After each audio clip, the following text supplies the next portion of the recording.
The birth of the new year. How the Sumerians understood time, chaos, and the will of the gods, asterisk asterisk. Long before humans began counting years with numbers, before calendars familiar to us existed, and long before the very word New Year was conceived, the inhabitants of southern Mesopotamia, the Sumerians, already lived within a complex, anxious, and at the same time sacred understanding of time. For them, time did not flow evenly and calmly.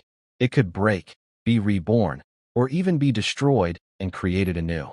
It was from this worldview that the festival of Akitu, the Sumerian New Year, was born, which was not simply a date, but a cosmic event. The world before the new year. How the Sumerians perceived reality. The Sumerians did not see the world as stable. On the contrary, reality, according to their beliefs, was constantly balancing between order and chaos. In Sumerian mythology, chaos was not an abstraction. It had a name, form, and memory. Before the creation of the world, there existed a primordial ocean, formless, limitless, lawless. From it were born the first deities, and only through there did the cosmos emerge, an ordered space where life was possible. The Sumerian world consisted of 3 levels. Heaven, the abode of the highest gods, primarily Anu. Earth, the space of humans, cities, and temples. Underworld, Kur, the realm of death and shadows. This order was established once, but not permanently. It required constant affirmation. If the gods turned away, if humans violated laws, if rituals were forgotten, the world could return to primordial chaos. That is why the new year was a moment of extreme danger. Why the end of the year was considered a threat. The old year, in the Sumerian view, was worn out. Its power had drained, and along with it, the barrier holding back chaos weakened. At the end of the year, fields were exhausted, waters receded, supplies were running low, diseases and fears intensified. Most importantly, the protection of the gods weakened. At this time, restrictions increased. Loud celebrations were forbidden. Conflicts were avoided. People cleansed their homes and bodies. Everyone awaited one thing, the decision of the gods. The new year as a reassembly of the world. Akitu was not a festival in our understanding. It was a ritual of resetting the universe. The Sumerians believed that at the beginning of the new year, the gods reaffirmed the existence of the world, distributed human destinies, decided whether the crops would be abundant, determined whether cities would remain protected, judged whether the king was worthy to continue ruling. If the gods did not confirm order, the world could perish.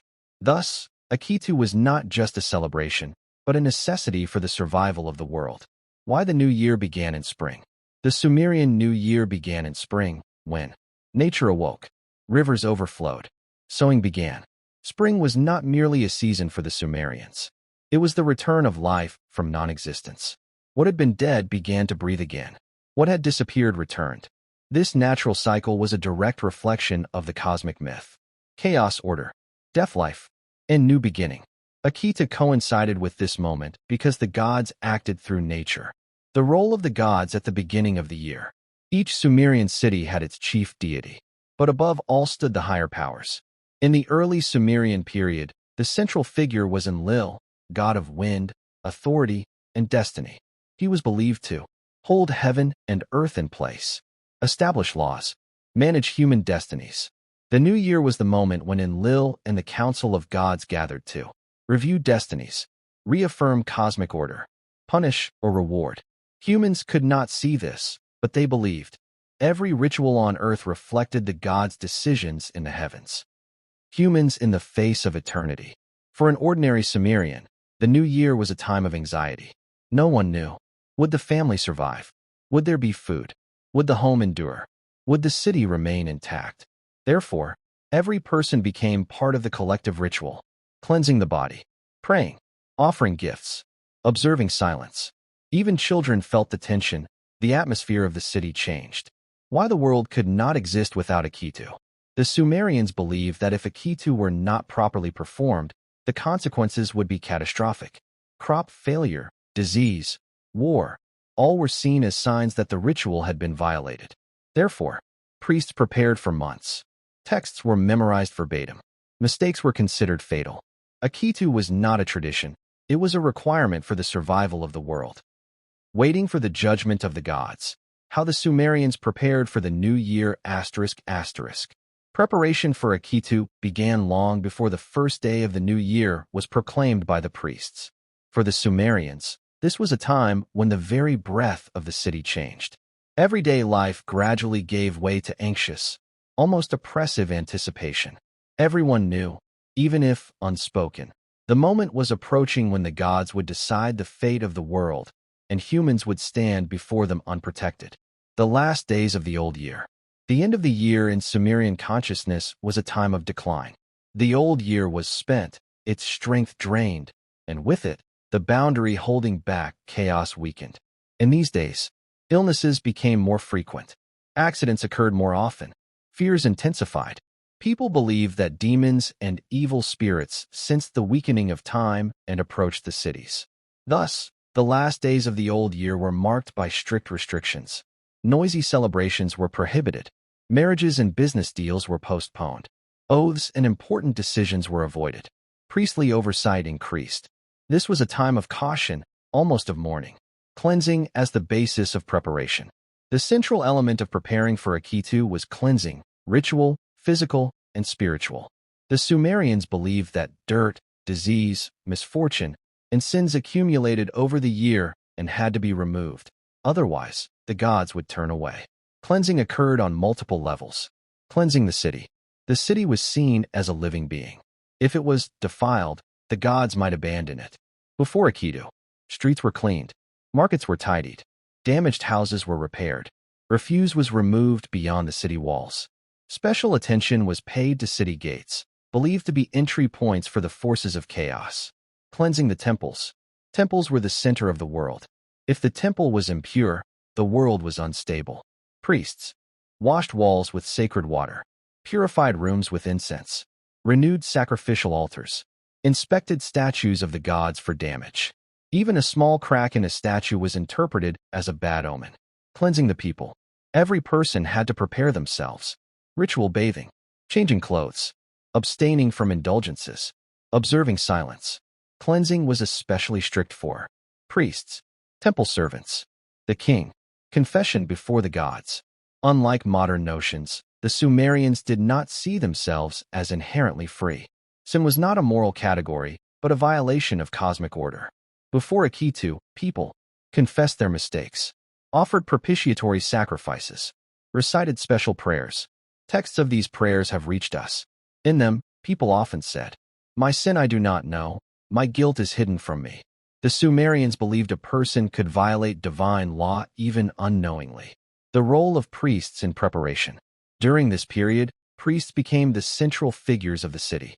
Their words were considered reflections of the will of the gods.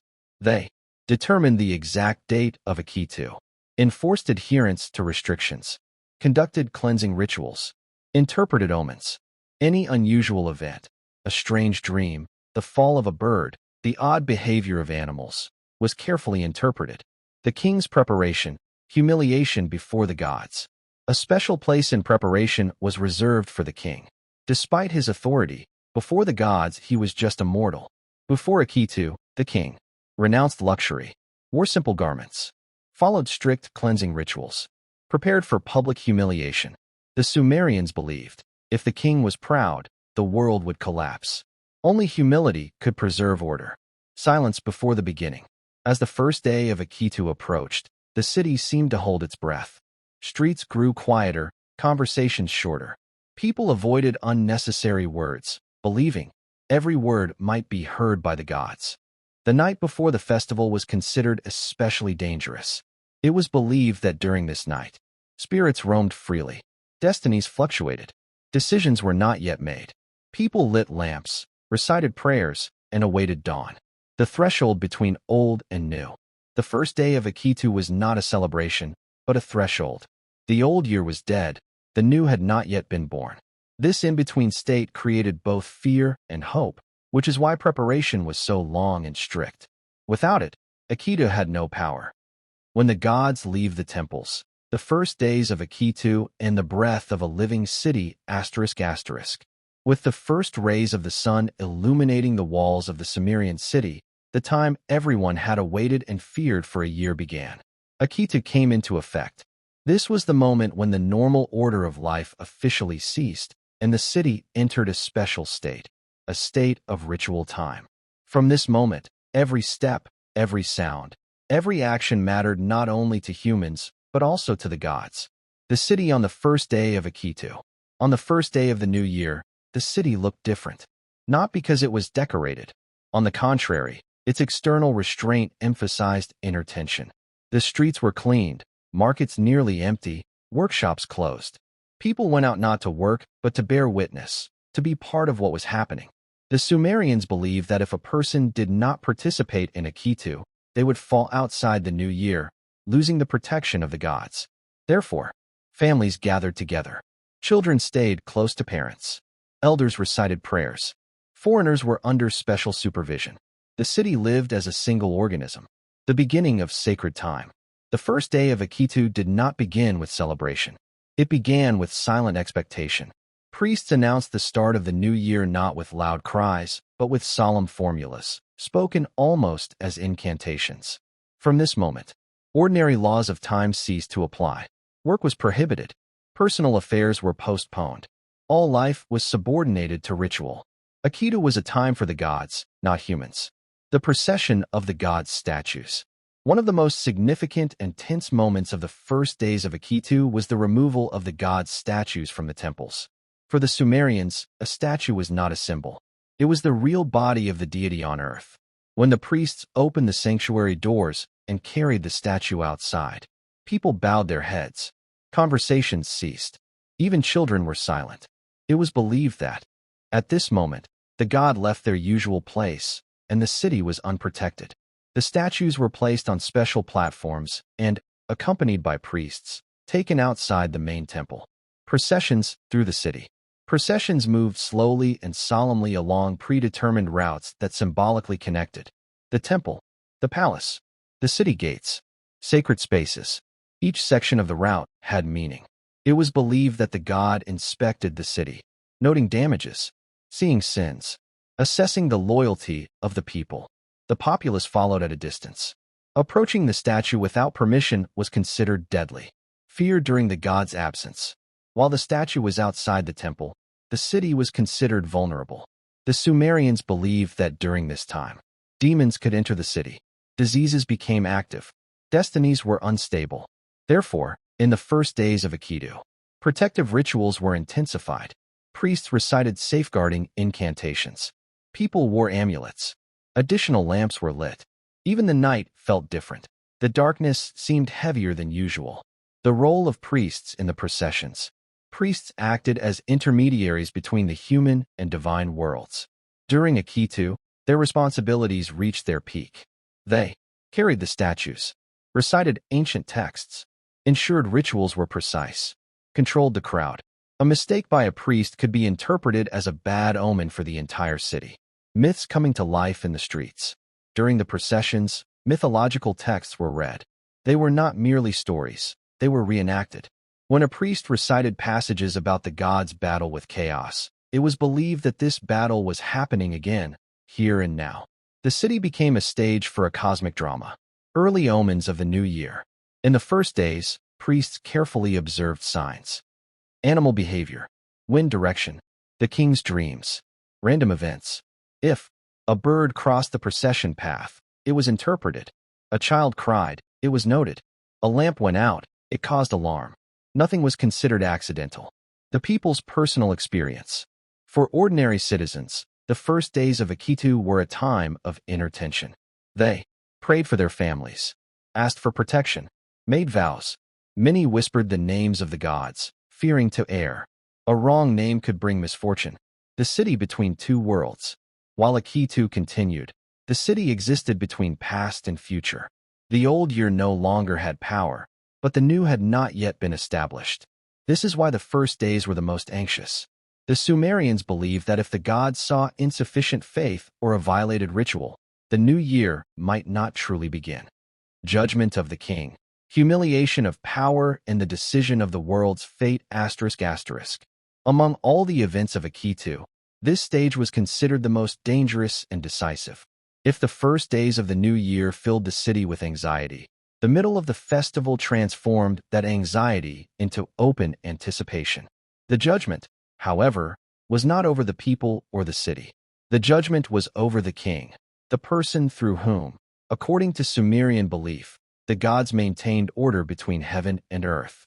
The king as the axis of the world. In Sumerian thought, the king was not merely a ruler.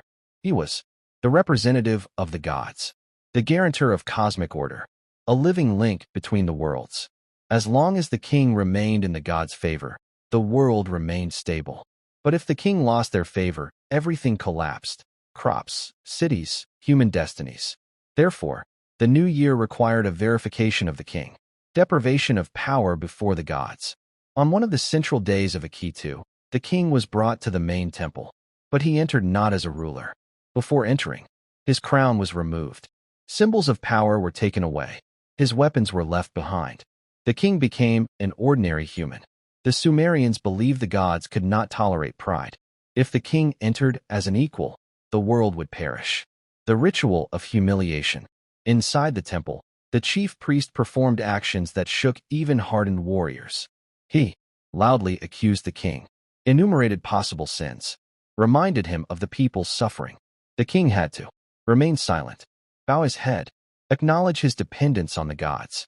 In some traditions, the priest struck the king in the face. Tears from the king were considered a good omen. They meant the god had not rejected the ruler. If the king did not cry, the city was gripped by fear. The prayer of justification. After the humiliation, the king recited a prayer. He did not justify himself or the people. He spoke as a person entirely dependent on the will of the higher powers.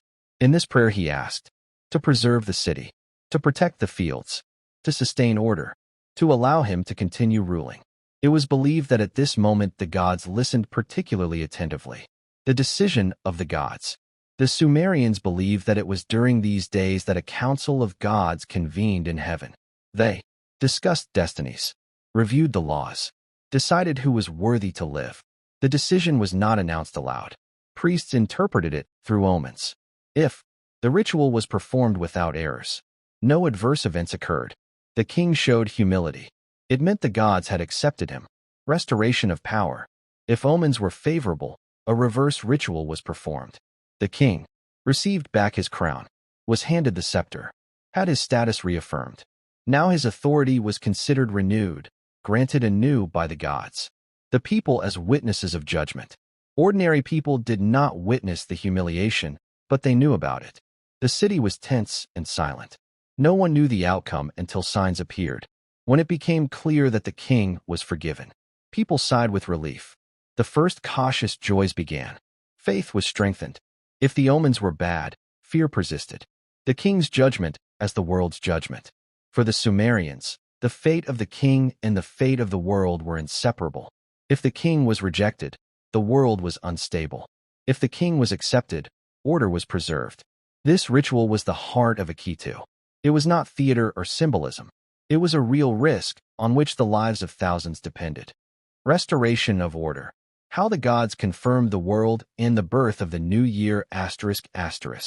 After the judgment of the king and the tense anticipation of the gods' decision, Akitu entered its decisive phase. This was the moment when the outcome of the festival became visible and the fate of the world was tangible. The Sumerians believed that if previous rituals had been performed correctly, if the king was worthy, and if the people had demonstrated obedience and purity, then the gods returned, and with them, order itself returned. The return of the gods to the temples. One of the most important moments of Akitu was the return of the gods' statues to the temples. This process was as significant as their removal, but emotionally opposite. If the removal was accompanied by fear and silence, the return filled the city with relief, hope, quiet joy. When the procession moved back, people no longer bowed their heads so low. They allowed themselves cautious glances, whispered prayers of gratitude, gestures of respect. It was believed that the returning God accepted the world as it was and decided to preserve it for another year. Restoration of the cosmic center. The temple was not merely a building.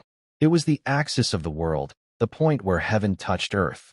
While the God statue was outside, This axis was considered broken. The gods' return meant the center was restored. Boundaries of the world were reaffirmed. Protection returned. From this moment, demons were driven beyond the city, and the forces of chaos lost access to human space. Reading sacred texts. In the days following the king's judgment, priests read special texts dedicated to the creation of the world, the gods' victory over chaos, the affirmation of laws. These texts were not mere reminders of myths. They recreated the events. The Sumerians believed that the world existed because it was constantly spoken into being. If the myth was not pronounced, reality weakened. Every word was recited strictly according to the canon, without alteration. Victory of order over chaos. The culmination of Akitu was the moment when it became clear order had triumphed. This was manifested in small signs. Processions proceeded without incident. The sky remained clear. Animals behaved calmly. Sudden deaths did not occur. For the Sumerians, these were signs that the gods confirmed the laws, distributed destinies, allowed the world to continue. From this moment, fear gradually receded. First signs of joy. Although Akitu remained a sacred and solemn festival, after the confirmation of order, signs of life appeared in the city. People smiled. Children played in the streets. The first song sounded. This was not yet full-blown festivity. It was cautious joy, like after a severe illness. People seemed to check, was the world truly stable again? Renewal of time. The Sumerians did not consider the new year to simply arrive. They believed, the old time dies. New time is created anew. In these days, priests, renewed calendars, marked the beginning of a new cycle. Recorded omens. From this moment, one could again make agreements, begin construction, plan journeys. Time became reliable once more. The king's role after judgment. After his power was confirmed, the king appeared before the people in a renewed status. He was no longer simply a ruler, but a reborn king. His appearance symbolized the gods' favor, the preservation of order, the continuation of life. The people saw in him the guarantee that the next year would not bring destruction. Thanksgiving offerings. At the conclusion of this phase, offerings of gratitude were made. These were not sacrifices of fear, but of recognition. People offered grain, fruits, bread, oil. The gods were now seen not as fearsome judges, but as forces that had allowed the world to continue. The city after judgment. The city, after the gods' judgment, seemed to exhale. Tension subsided, sounds returned, life flowed along familiar channels. Yet the memory of what had transpired remained. Every Sumerian knew, if order were violated next year, Akitu would once again become a trial. After the birth of time, the conclusion of Akitu and life after the new year ***. When the main rituals of Akitu were completed, when the gods returned to their temples, and the fate of the king and the city was confirmed, the Sumerian world entered a special state.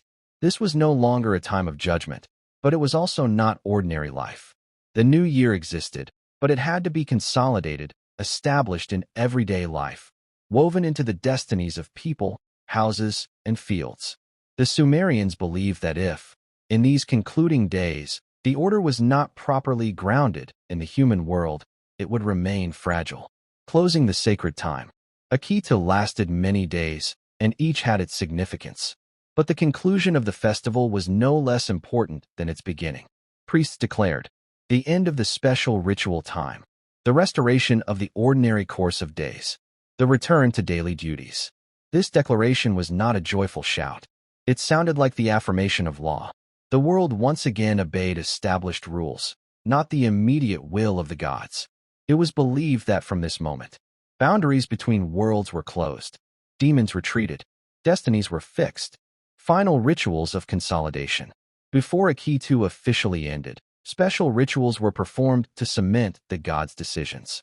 These included re-incensing the temples, consecrating the city gates, protective prayers for homes.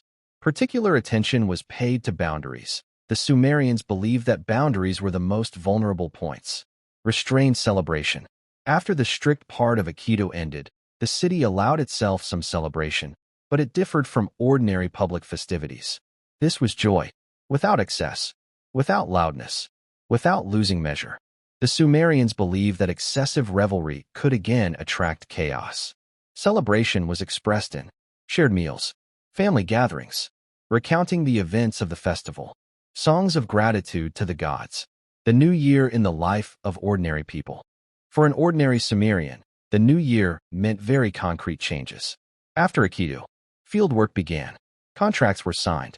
Weddings were arranged. Markets reopened. People began living as if the world had truly been saved, because they believed it had. Every action now had its foundation in the god's decision. Memory of the judgment. Although fear receded, the memory of the judgment of the king and the world remained. Elders told children how the gods could turn away, why it was important to maintain order, why rituals could never be neglected. Akitu became a lesson passed from generation to generation. The king's role after Akitu. After the festival, the king began to rule with a new status. His decisions were seen as confirmed by the gods, in accordance with cosmic order. Every action from now on was evaluated through the lens of Akitu. If the year was successful, the gods had not erred. If the year was difficult, somewhere, order had been violated. The king remained under constant divine observation. Akitu as the basis of world stability. The Sumerians did not imagine existence without Akitu. It was not merely an annual ritual, but the foundation of the stability of reality. They believed, the world does not exist by itself. Order must be reaffirmed. Time needs renewal. Without Akitu, the year would be empty, dangerous, and unprotected. End of the festival, beginning of anticipation. Once Akitu ended, a new count began. People knew time would pass, and order would weaken again. Fear would return. The judgment of the gods would be required again. Thus, the Sumerians lived within a cycle. Anticipation, fear, judgment, affirmation, life. This cycle made their world comprehensible, even if harsh. The legacy of Akitu. Although the Sumerian civilization disappeared, its understanding of the new year as the rebirth of the world remained. Akitu was not a festival of mere enjoyment. It was an act of preserving existence. For the Sumerians, every new year was the answer to the question, is the world worthy of continuing to exist? And as long as Akitu was performed, the world lived.